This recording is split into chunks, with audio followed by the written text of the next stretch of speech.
Ok, zopet lepo pozdravljeni tukaj v naši vdaji Skrivnosti kineziologije. Danes z Lukatom gostiva našega kolega Tine Seražin-Lisjak.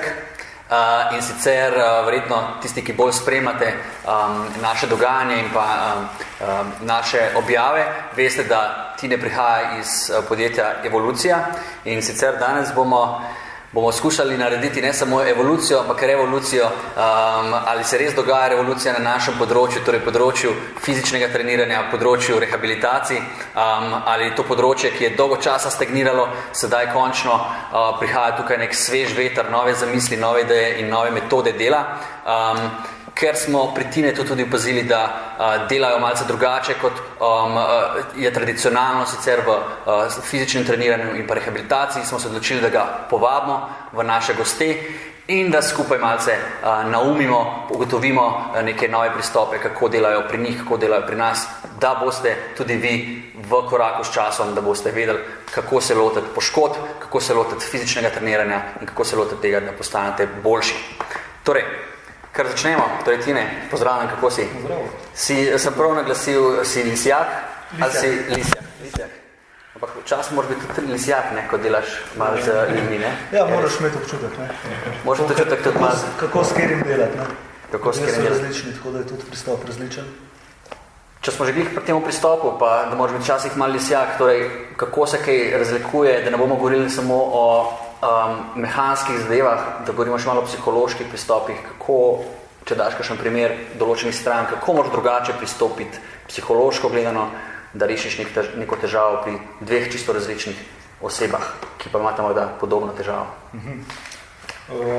Mogoče v osnovi se ljudje razlikujejo, tako da eni delujejo na pohvalo, eni pa bolj na spodbudo. Se pravi, eni ljudi treba skozi spodbujati in stati ob strani, jih držati za roko, počasi, vsak korak naprej. Eni pa iščejo pohvalo, se pravi, tako da bojo sami dali od sebe tisto, kar mislijo, da ti od njih pričakuješ. Ne? Okay. Tako da takim je fajn cilje, dajati izzive in tako naprej. Mogoče koga mičkan sprovocirati, pač v neki razumni meri in bo na to palil. Ne? Drugi so pa jih obratno, ne moraš pa zelo paziti, kako z njimi delaš in jim vse tako racionalno predstaviti in jih počasi peljati. Skratka, rabijo neko oporo v tebi. Ja. Vi ste sicer zdaj v podjetju Evolucija, ne? Ja. Ste društvo, podjetje?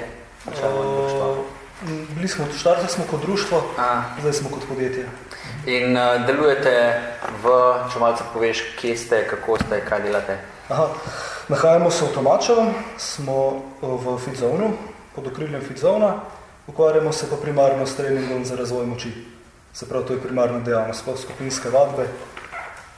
Poleg tega delamo tudi osebna trenerstva. Jaz osebno sem se specializiral za postrehabilitacije, večinoma hrbet. Nekako iz tega razloga, ker je težav s hrbtom toliko velik, da do ostalih praktično ne pridem. Ne? Vsakem toliko je kdo za ramo, koleno, ampak večinoma je hrbetno. Vse se vrti okoli hrbta. Okay. In zdaj ta zgodba gre z roko v roki, ker iste stvari, ki jih delamo na treningu za razvoj moči, se potem delajo tudi na postrehabilitaciji oziroma končni cilj postrehabilitacije je ta, da je nekdo sposoben delati trening za moč. Filozofija je pa pristopa ista, ne? Tako. Torej, če malo morda razložiš, kako pristopate? Filozofija je v osnovi taka, da se ljudi uči gibati, gibalnih vzorcev. Se pravi, ne glede na to, je to nek zdrav posameznik, mogoče športnik, rekreativc, ali je to nekdo s poškodbo, je prva stvar, da se ga nauči pravilno gibati. Se pravi, brez tega ne gre, ne? To je prvi velik korak, na katerem se potem gradi, ne? Ali zdravje, ali športni performance, ne glede. Se pravi, nekako osnova praviš ta mehanika gibanja, ne? V bistvu, kako pa mogoče v bistvu vse skupaj zaštartate? Kako greste po korakih, ne vem, z nekom, ko pride recimo neka poškodba, kako vse skupaj zaštartate, kako je ta pot, ki jo prvo tlakujete za nekoga, ki ima neko težavo? To, če pride z bolečinami do vas? Dajmo reči, da ima težave v hrbtu. Zdaj, če pride nekdo, se pravi, če te nekdo kontaktira, pove, da ima težave s hrbtom, se zmeniš za termin, se v bistvu prva stvar, ki jo ti kot trener začneš delati, že postop skozi vrata, ga pogledaš, ne? Že potem vidiš, kako hodi. Zdaj, velika razlika. Če pri sami hoji ni nobene težave, ali če človek praktično šepa vleče nauko za sabo, ne? To je velika razlika. Se pravi, prva stvar je, da se ti odločaš, ali sploh ta posameznik primeren za delo s tabo, ne? Ali mora iti kakšnemu terapeutu, mogoče ortopedu, kakorkoli, ne? Se pravi, tle se moraš nekako odločiti. Prva stvar je, se pravi, je to, ne? Na podlagi česa se pol odločaš, ali ga boš ti deloval, se ti z njim ukvarjal, ali je ta stranka morda preko tvojega znanja, na podlagi česa se toži na prvi evalvaciji, kakšne teste mu daš morda? Se pravi, prva stvar je definitivno pogovor sam, da ga vprašaš, kaj se je zgodilo, kako je prišel do poškodbe, kakšne težave ima, če je bil pri specialistu, če ima izvide, zelo, zelo pomaga. Se pravi, če ima slike od magneta, to bolj pomaga. Potem so pa testi, ne? Se pravi, določene teste opravim, da vidimo, ima neke nevrološke motne, pa so bolečine, recimo bistvena razlika za mene, če ima bolečine lokalno v hrbtu, ali je to bolečina, ki gre, se pravi, po nogi navzdol, rovlinčenje. Potem so določeni znaki, se pravi, neke rdeče zastave, preko katerih ne moreš, ne? Prav hude nevrološke motne, bolečine, težave z zadrževanjem urina in blata, to so take stvari, se pravi, s katerimi se kot osebni trener definitivno ne ukvarjaš. Če posplošim, če si v dilemi, ali je primeren za tebe, ali ni, je sigurno dobra ideja, da ga napotiš k nekomu drugemu. Ne? Zdaj, zelo dobro je, da ti kot trener, da imaš neko skupino ljudi, strokovnjakov, na kjer se zanašaš, ne? Se pravi, kjer jim zaupaš, katere kontaktiraš, ne? Da ne puščaš človeka k nekemu fizioterapeutu, za katerega si slišal od nekoga tretjega, da je dober, ampak dejansko veš iz prve roke, da je dober, ker je že toliko in toliko ljudem pomagal. Ne? Vse, točno to sem nekaj vprašati. V bistvu, kako imate kaj to še to mrežo razprocedirano? Se pravi, rekel si, da preceneš, če je ta oseba primerna zate, kako mogoče, nekdo je primeren, ko nekdo ni primeren, imaš kakšno tako mrežo vzpostavljeno, da veš, da nekomu res zaupaš, potem da tudi... Imam določene fizioterapeute, manualne terapeute, z enim neurokirurgom sva v navezi, tako da se vsaj posvetujem, tako ker pač noben ne ve vsega, ne, sigurno. Ti moraš biti iskren sam sabo, kje je tvoje področje delovanja, se pravi, načeloma ni tako osko, moraš biti malo širši, ampak vseeno. Nekje je treba črto potegniti, ne se odločiti kot odgovoren trener, ki je tvoje področje, do kje sega tvoje znanje in potem, če imaš občutek, da ima posameznik take težave, ki jih ti sam niti ne razumeš, niti ne znaš rešiti, ga potem napotiš komu drugmu in potem se ta cikl obrne, ne? Pride nazaj k tebi, ko je čas primeren in tako naprej. Ne? Ker končna destinacija je vedno nek strokovnjak, ki bo posameznika naučil se pravilno gibati in ga potem naredil močnejšega. Ja, definitivno pametno razmišljanje. Koliko imaš takih primerov, da dejansko presodiš, da morajo najprej k drugemu strokovnjaku? Načeloma malo, zato ker so ljudje kar tako, no, se mi zdi, da so...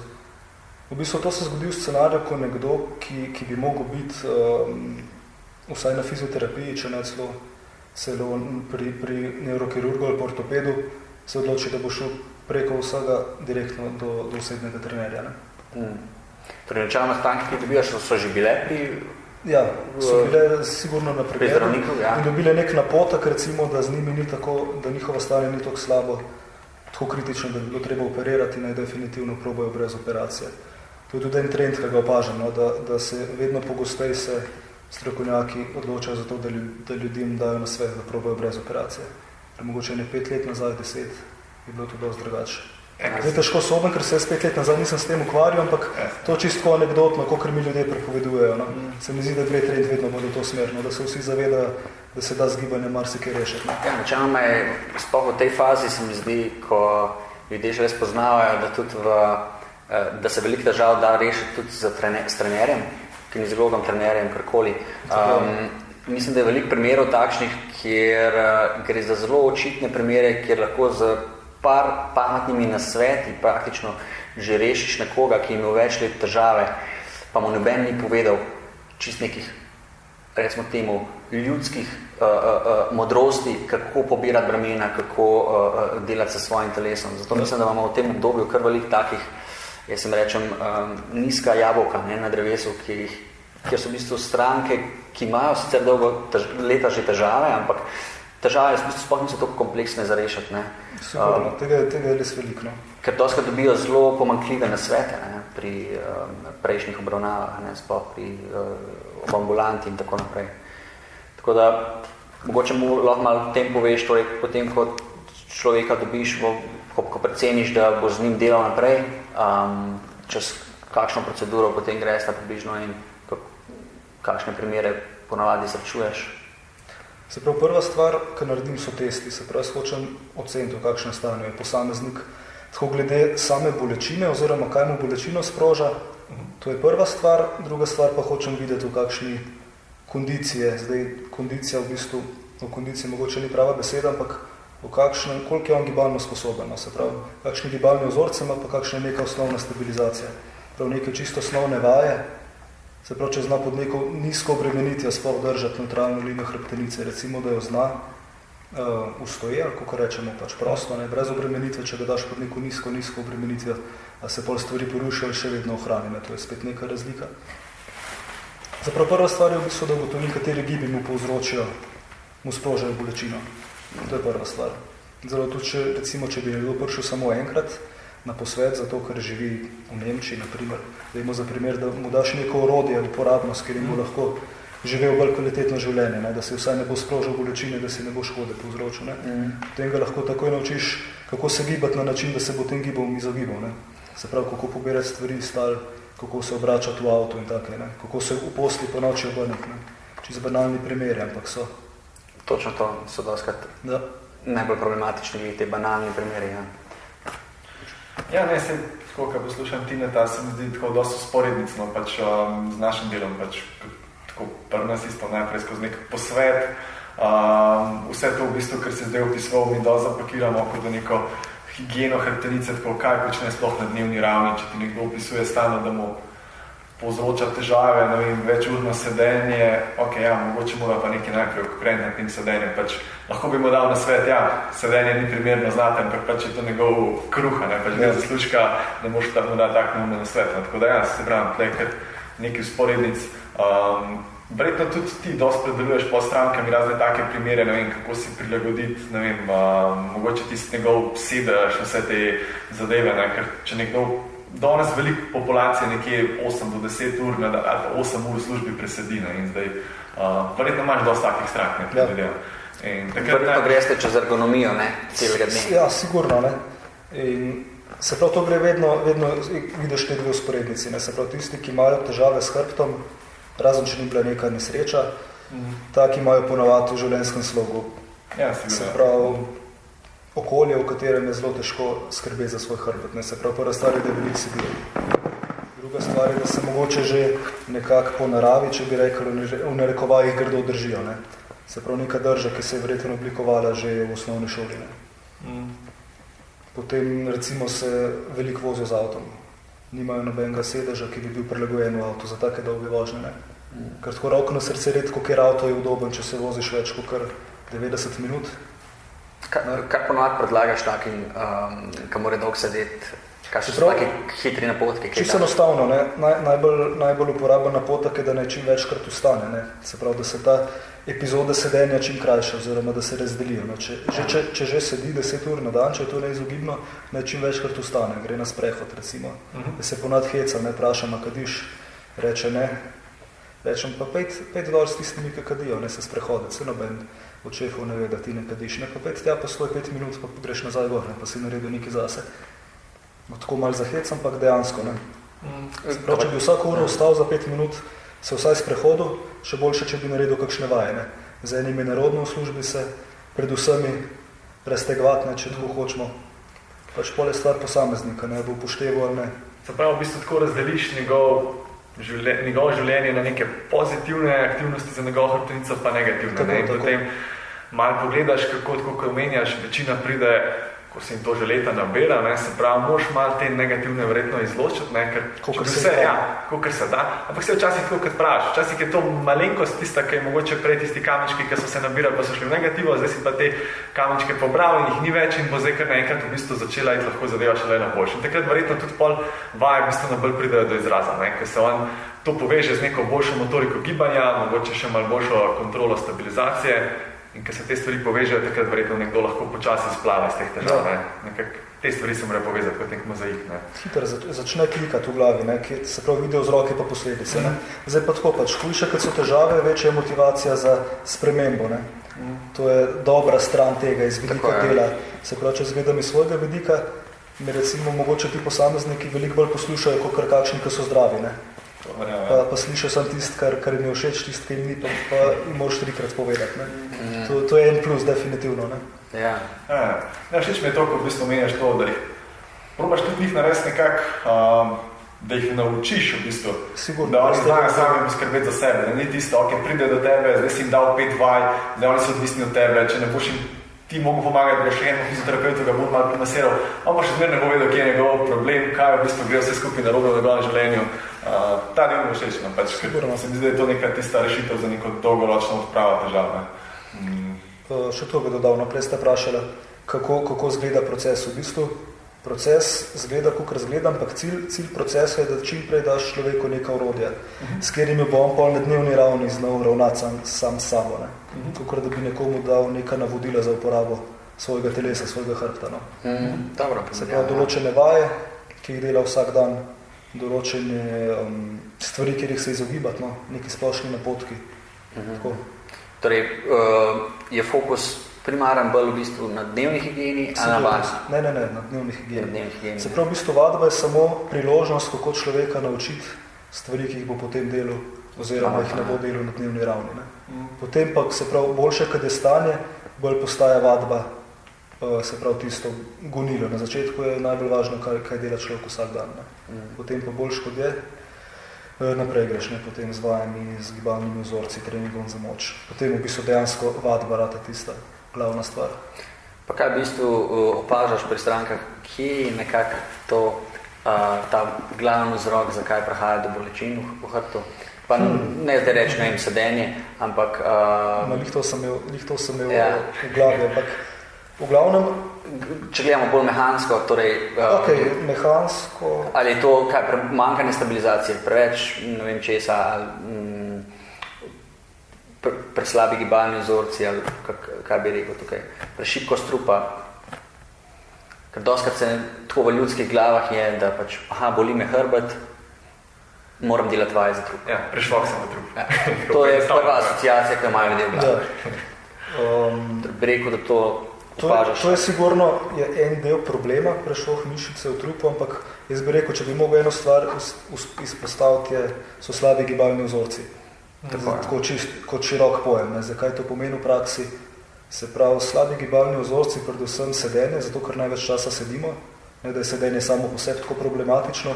Problematično je zaradi količine časa, ki ga želimo sedene. Potem so pa se pravi mehanika gibanja, kako se gibamo, kako stvari od tal pobiramo, kako sedimo v avtu, smo spet pri sedenju. Zato sem te vprašal, veliko imaš tudi ljudi, ki dolga leta trenirajo, ne? Pa pridejo v bistvu tudi do mene, do nas stranke z težavami hrbta. Torej, šibkost trupa pri njih sigurno ni vprašljiva, ampak to, kar si pol izpostavil, ne, gibalni vzorci. No, v bistvu bi rekel, da so neke slabe gibalne navade, ki se pol prenašajo v vadbo, kakršnakoli že je. Ne? Se pravi, če ima nekdo že po naravi, ne? Se pravi, se grdo drži, sedi v slabih položajih, je zelo malo verjetno, da bo pa pol prišel v fitness in bo začel mrtve dvige izvajati pravilno tehniko. Ne? Definitivno. Torej, pogosto ljudje mislijo, da morajo trenirati mišice, ampak moramo v bistvu v prvem stadiju bolj trenirati vzorce. Sigurno.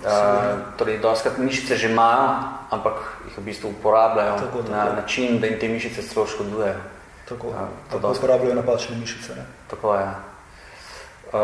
Bi morda tukaj izpostavil, doskrat vidimo na našem področju tudi to obsesijo z treningom, ali so to razne izolativne vaje ali za transverzus, ali za posamezne mišice v trupu, ali za posamezne abdominalne mišice. Potem vemo, da velikrat se izvajajo tradicionalno preveč pogosto tudi mišice za medenično dno, tudi pri ljudeh, praktično pri vseh ljudeh za težavami v hrbtu. Si sam opazil, da je potreba po teh vajah velika, majhna, se tega dela preveč, premalo? Zdaj je potreba po teh vajah, ali ne, mogoče ni tako dobro vprašanje, ampak je vprašanje, če so te vaje dovolj. Ne? Se pravi, če nekdo ne zna oziroma ne more aktivirati transverzusa, ga nekdo to nauči, a je zdaj zgodba zaključena. Se pravi, zdaj se bojo s tem, ko je on se naučil transverzus aktivirati, se bo vse njegove težave s hrbtom rešile, definitivno ne. Ker kakorkoli tudi, če gremo korak naprej, ne vse ostale mišice, na treneru se še vedno ne zna gibati, če ga noben ni naučil. Ne? Tako da definitivno ne. To je samo predpogoj, se pravi, to, da so mišice do določene mere močne, je sam predpogoj, da bo sploh lahko človek izvajal neke gibalne vzorce. Vedno se vračamo gibalnim vzorcem, kakorkoli gledamo. Tako pri zdravih, kakor pri posameznikih s poškodbo in s bolečinami. Vse, zdaj smo pač pripravili z vidika hrbta, ampak verjetno se dokaj podobna zgodba prenaša tudi na druge zadeve. Ne vem, če delaš nekom, ki ima težave s koleni in podobno. Verjetno so neko ozadje je zelo podobno. Ne? Če vidiš nek napačen gibalni vzorc, ki se ponavlja, pač... Mogoče je to najbolj očitno pri ramenskem obroču. Večina posameznikov, ki ima bolečine v ramah, ima v bistvu ramo v nenaravnem položaju, se pravi. Večinoma so rame na noter zarotirane, naprej povešene. Tudi lahko že pogledaš in vidiš, kjera roka, a boli leva ali desna, ponavadi se vidi. Če se pa ne vidi, ko stoji, pa rečeš, da naredi nek preprost gib, recimo, da stegne roke nad glavo, pa hiter vidiš, za kjero roko gre. No? Tako da sploh ni treba vedeti, kakšna je diagnoza. Če se ramo postavi v neko optimalno pozicijo, bo sigurno šlo na boljše. Brez da bi vedel, zakaj se gre. Pravim, da ni pomembno, zakaj se gre, ampak že s tem bi lahko dosti naredil. Sigurno. Kako se pa kaj loteš takih zadev, ko recimo pride nekdo z prepričanjem, da bo vse skupaj rešil, z nekimi aktivnostmi, kot je plavanje, kaj podobnega. Kako pri takih ljudeh potem pristopaš vse skupaj? On pride že z neko zgodbo odzadaj, ki sem ga že prej vse to razložil, in je ta psihološki vidik, kako se takrat loteš nekega takega človeka? Mu izbijaš to iz glave, da bo vse skupaj? Jaz sem v bistvu kar malo tvegam, pa ga kar tako, da bi oblišel trgu na hiter. Mu pač povem, da to tvojih težav ne bo rešil in jih bo potencialno poslabšal.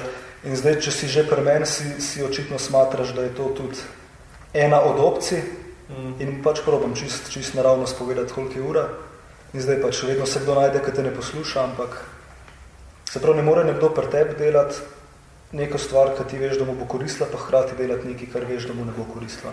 Zdaj pa čisto odvisno od primera do primera. Samo plavanje samo po sebi ni nevarno ali pa škodljivo. Za večino ljudi, ki imajo težave v hrbtu. Zdaj čisto odvisno tudi, kakšna je tehnika plavanja. Če v bistvu ne zna plavati, to ne mislim s tem, da se bo utopil, ampak v bistvu, da brca njih toliko, da se obdrži nad vodo, verjetno ni njih najboljša ideja. Če nekdo plavanje treniral v otroštvu, pa ve, kjer tehnike vplivajo na hrbet tako in kjer je drugačno, je čisto druga zgodba.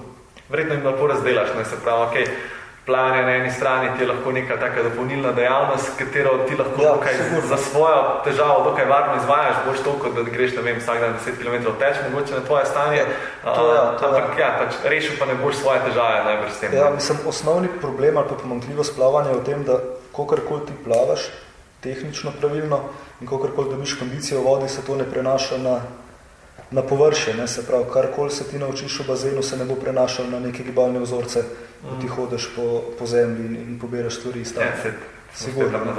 Spet smo pri gibalnih vzorcih, to je. Se doskrat grem ljudem že malo na živce s to besedo, besedno zvezo, ampak tako je, ne? Ja, dejansko. Koliko časa pa recimo, vem, da je to zelo nehvaležno vprašanje, ki so ljudje zelo različni, ampak kako kaj opažaš, koliko časa recimo, kje ponavadi narediš nek tisti preboj pri ljudeh, ali je to velikrat že vidiš, da glede na svoje stranke, da je že velikrat to, kaj nuno prvo zadevo zdefiniraš, te stvari bo v tvojem življenju malo prilagodila, to mogoče pa gre že pred skrivulja na gor, ali vidiš, da rabo mogoče mesec, dva, da ne vem, tudi vse skupaj usvojijo. Kakšna je ena taka krivulja, kaj ponavadi opažaš? Še pa neke dve točke preloma sta. Prva je zelo hmalo, lahko že po par dneh ali po enem tednu. Verjetno tem, kjer vidiš, a si prav začrtal, a si kaj narobe začrtal že začetka, ne? Ampak velikrat je tako, da so ene stvari, neke navade, gibalne ali kakršnekoli že, ki so res slabe. Že kad tisto poveš, da to ni v redu in to neha delati v par dneh boljša. Druga točka preloma je pa nekje, to je zelo nasplošno, ampak bi rekel po 3 mesecih, da se res neka navada oblikuje, da se neke dolgoročne spremembe zgodijo, preko 3 mesecih težko. Zdaj je to ali iz vidika učenja gibalnih vzorcev, ali iz vidika razvoja moči. Prav neka stvar, ki bo obdržala na dolgi rok, tudi če bo ta posameznik nehal hoditi k tebi in bo delal stvari sam naprej. Koliko imaš pa takih strank, s katerimi pol tako naprej nadaljujete, ko je recimo neka zadeva postane preteklost, neka težava, koliko imaš takih strank, ko v bistvu potem ustajajo pri tebi, pa greste v nek bolj kompleksen trening moči in vse skupaj, je veliko tega ali kako kaj funkcionira? Recimo, da polovica se pol odloči. Oziroma spremeni nek lifestyle, v bistvu. Karkoli prej počel, recimo, ali so taki, ki se niso športom ukvarjali, ali so taki, ki so izvajali stojneno aktivnost, ki jim zdaj ne bo več, mogoče primerna za njih, se pol odločijo, da je v bistvu bolj pametno nek sistematičen trening za razvoj moči naprej furati. Torej imaš prav jasno ločnico med tistimi, s katerimi delaš rehabilitacijo oziroma postrehabilitacijo, pa potem recimo temu zaključite ta proces uspešno, pa jih potem daš naprej in rečeš, boste šli zdaj v skupino za zdravje, ali je to bolj tak neviden prehod, ker vsaj tako, kot jaz delam, je načeloma tako, če gre nekdo na boljše, tekom vadbe, oziroma tekom najinih obravnav, v bistvu ta ločnica sploh ni jasna. Torej mu ne povem, zdaj sva zaključila, zdaj si rehabilitiran, boš zdaj treniral za zdrave, oziroma za zdrave, ampak je v bistvu zgolj vaje grejo itak tako mehko naprej, da praktično sploh človek ne vidi več, da pozabi na bolečino in tudi načeloma sam zagovarjam to, da pač poškodba vsem, če je bila, pa gibalni vzorci tudi zdaj, če so popravljeni, človek je brez bolečin, ampak kljub temu, če ga jaz zdaj pustim, da bo delal spet vse svobodno naprej, se hitro lahko zadeva vrne. Načeloma zadeva ni rehabilitirana, zgolj odpravili smo jo začasno, z dobrim gibanjem. Tako da ne vem, kako imaš ti to, imaš bolj mehko ločnico tukaj med rehabilitacijsko vadbo pa med zdravo vadbo, ali je to bolj fluidno? Jaz bi rekel, da je zelo zabrisana meja, zato ker v bistvu cilj je človeka čim hitreje pripraviti do tega, da bo delal neko obliko vadbe, kakor delajo taki, ki so popolnoma zdravi. To je tudi v bistvu pokazatelj, da je stanje šlo na boljše. Tako da v bistvu iz vidika stranke definitivno ne ve v neki točki, zdaj je to še v bistvu postrehabilitacija, zdaj delava že čisto kot ostali. Slejko prej te nekdo vpraša, pač itak hoče nek feedback, ki zdaj je. To je ena stvar, drugače iz drugega vidika pa itak treba stvari v štartu definirati, je fajn. Recimo, večina ljudi te tudi vpraša, koliko časa misliš, da bo trajala rehabilitacija, kakšen finančni vložek bo potreben iz njegove strani, iz njene strani. Tako da se pravi stvar posameznika. Nekateri se bolj odločijo, da bo še naprej hodili na osebno trenerstvo, ker jim je pač fajn, ker smo se ujeli in tako. Nekateri imajo mogoče finančne omejitve, pa želijo čim prej iz tega razloga iti na skupinsko vadbo. Ampak to je fajn, da imamo mi pač to ponudbo, da lahko pač človek še vedno trenira pod tvojim okriljem. Se pravi, tako tam ljudem pišemo programe in točno veš, ta je imel težave s hrbtom, s kolenom, z ramo, na kaj treba paziti, kjer jih vaj ne delati in tako. Je ful drugače, kot če bi šel nekam drugam, kjer so enak kvalitetni trenerji, ampak ne poznajo, oziroma tudi, če jim pove, niso bili tam in je čist drugačno. Nimajo toliko občutka za to osebo, kot če v bistvu prvi trenerji. Kako se je giblje, kako se je gibal prej? Sigurno. Ampak celo zgodbo poznaš, pač tudi osebnost in vse te stvari. Ena zadeva taka še, ki bi mogoče izpostavil, veliko delaš na področju poškodb. Kje vidiš še kakšne take priložnosti za napredek tega področja? Kje mogoče sam opažaš največje težave ali pri svojem delu, ali mogoče pri delu drugih, pri mogoče povezovanju strok, kakšne take zadeve, kjer vidiš, da bi lahko še bolj skupaj naredila en korak? Povezovanje strok, definitivno. Tako se mi zdi, da se še vedno malo držimo vsak zase. Drži. Tako redki so, ki se želijo povezovati. Ne vem, po mojem je problem v tem, da se pač da si ljudje težko priznajo, da ne vejo vsega, oziroma da je težko priznati svoji stranki, jaz ne vem vsega, to bo pa področje fizioterapeuta, pa te bom k njemu napotil, zato ker ti ne znam odgovoriti na vprašanje. Ne, to se jaz razlagam tako. Pa mogoče še eno tako področje, ki ga pa tudi jaz opažam, je se to sodelovanje strok se tako ful sliši, ampak tudi to poznavanje delo drugega se mi zdi tle ful pomembno. Velika ovira, zakaj je tega naprej? Ja, ker tudi da ti točno veš, kaj točno bo naredil fizioterapeut z njim, pa ga veliko lažje predaš. Se ne zato, da ti ne bi hotel stranke predati, ampak zato, da boš točno vedel, za ta primer bo pa on lahko mu pomagal in da točno veš, če ga boš napotil k nekemu specialistu, kaj lahko pričakovati. Se mi zdi, tle Pa tudi, če ga specialist napotih tebi, da on ve, kaj pričakovati od tebe. Se mi zdi, da je tle velikrat še ta barijera, mogoče malo nepoznavanje dela drugega nosa. Sigurno, ne. Mislim, jaz osebno grem rad probati vsak zvez, kjer mislim sodelovati. Ne. Zdaj, težko je probati fizioterapeuta, če nimaš nobenih težav. Ne. Mene je na srečo skozi leva rama matra, tako da imam možnost velik fizioterapeutov sprobati. No. Drugače maserja, ko mod sprobaš, ne, če redno treniraš, imaš slejko prej kakšno mini težavo, no, ki jo hočeš rešiti. Tako da, pač res je fajn, da človeka poznaš, no, da si ga probil sam, ali pa če ne drugega, da je delo že s kakšnim, pač ena stranka mora biti prva. No. Se pravi, in pol po enih 2, 3, 4, ki jih je uspešno, tudi pol dobiš feedback, ne. Se pravi, se stranko pogovarjaš, kaj sta delala, tako da vidiš, no, da ima neko podobno filozofijo. Prav, če fizioterapeut, s katerim sodeluješ, verjame v tvoje delo in obratno je stvar veliko lažja. No. Ja, sigurno. To je res pol poti je pač že. Čas je problem, ker mu vsak za svojimi stvarmi napolnejo glavo in potem je... So kontrainformacije. Ja, se to. In človek brez nekega strokovnega znanja je potem zmeden. In ko ne zaupa več v stvar, je velika težava, ne, pač, če se to pojavi. Ampak to pol enostavno nista primerna za sodelovanje. Ja, če nima terapeut pa trener, kineziolog, če nima sta iste filozofije, pač vsak na svojem področju, ampak mora biti neka rdeča nit, ne? In pol bo pač človek bo zmeden in ne bo v redu. Ne? Pač take je treba poiskati, s katerimi govoriš isti jezik, ne? Čisto enostavno. Mogoče ti, Jure, še kakšno zdajva? Ja, torej, mogoče bi te za konc še malo vprašal, s čim si se v bistvu kaj ukvarjal pred tem, torej, kako si sploh prišel do tega, da si se začel ukvarjati s poškodbami, kakšna naprej tvoja pot, trenerska ali športna? To sta z Matjažem tako začrtala, je bilo spontano? Ne, to je bilo čisto spontano. Zdaj, če se vrnemo čisto na začetek, jaz sem v srednji šoli sem treniral boks, kickboks, tajski boks, ampak me je vedno ful zanimal še ta, se pravi, spekter, kako trenirati za neko splošno kondicijsko pripravljenost, da boš boljši v svojem športu. In bolje z leti v bistvu ta stran prevladala, me vedno bolj zanimala, ne? Zato nikoli nisem bil mogoče najboljši učenec ali pa najboljši kandidat za tekmovalca, ker sem preveč časa preživel v fitnessu.